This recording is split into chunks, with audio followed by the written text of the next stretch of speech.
దిగజారటం మొదలు పెడితే ఇది నా తొలి మెట్టు, చివరి మెట్టు ఎలా ఉంటుందో ఊహించుకో.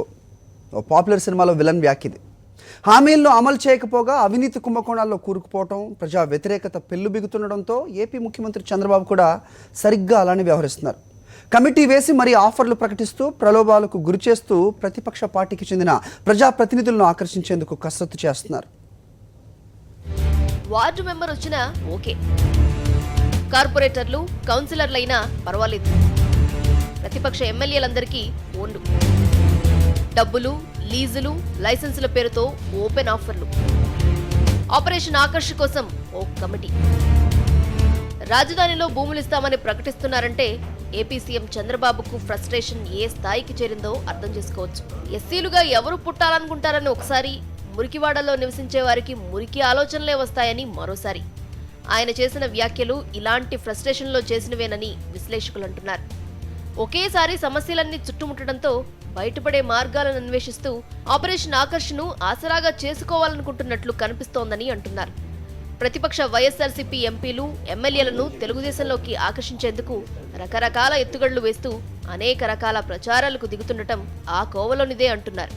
చంద్రబాబు ఆకర్ష రాజకీయాలు ఎంతగా దిగజారాయంటే వార్డు కౌన్సిలర్లు, కార్పొరేటర్లు, సర్పంచ్లను కూడా వదలటం లేదు. గుంటూరు జిల్లాలో అన్ని పార్టీలకు చెందిన కొద్దిమంది సర్పంచ్లు, వార్డు కౌన్సిలర్లను నయానో భయానో తెలుగుదేశంలోకి ఆకర్షించి అదేదో గొప్ప విషయం అన్నట్లు అనుకూల ఛానళ్లు, పత్రికల్లో ప్రచారం చేస్తున్నారు. ప్రతిపక్ష పార్టీకి చెందిన ఏ స్థాయి వారినైనా ఆకర్షించాలని 3 నెలల కిందటే 5గురితో కూడిన ఆకర్ష కమిటీని నియమించి కుమారుడు లోకేష్ ద్వారా నిస్సిగ్గుగా జిల్లాల్లో వ్యవహారాలు నడిపిస్తున్నారని సమాచారం. కేంద్ర మంత్రితో పాటు 2 రాష్ట్ర మంత్రులు, పార్టీ రాష్ట్ర బాధ్యుడు, ఎమ్మెల్యే ఈ ఆకర్ష కమిటీలో పనిచేస్తున్నారని తెలుస్తోంది.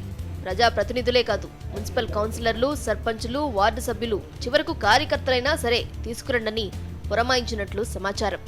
రాష్ట్రంలో 22 నెలలుగా అనేక అవినీతి కుంభకోణాలలో ఆర్జించిన సొమ్మును ఆపరేషన్ ఆకర్ష్ కోసం విరివిగా వాడాలని తెలుగుదేశం అధినేత భావిస్తున్నట్లు కనిపిస్తోంది. పార్టీలోకి ఆకర్షించే నాయకుల స్థాయిని బట్టి వారికి ఆఫర్లను ఎరవేస్తున్నారని తెలుస్తోంది. స్థాయిని బట్టి మంత్రి పదవులు, కోట్ల రూపాయలు నింపిన సూట్ కేసులు, గనుల లీజులు, కాంట్రాక్టులు వంటి ఓపెన్ ఆఫర్లు ఇస్తున్నట్లు వినికిడి. ప్రతిపక్ష పార్టీకి చెందిన 66 మంది ఎమ్మెల్యేలతో టీడీపీ నేతలు ఫోన్లలో సంప్రదిస్తుండటం, ఆఫర్లను ఎరవేస్తుండటం చూస్తుంటే వారు ఏ స్థాయికి దిగజారారో తెలుస్తోందని పరిశీలకులు అంటున్నారు.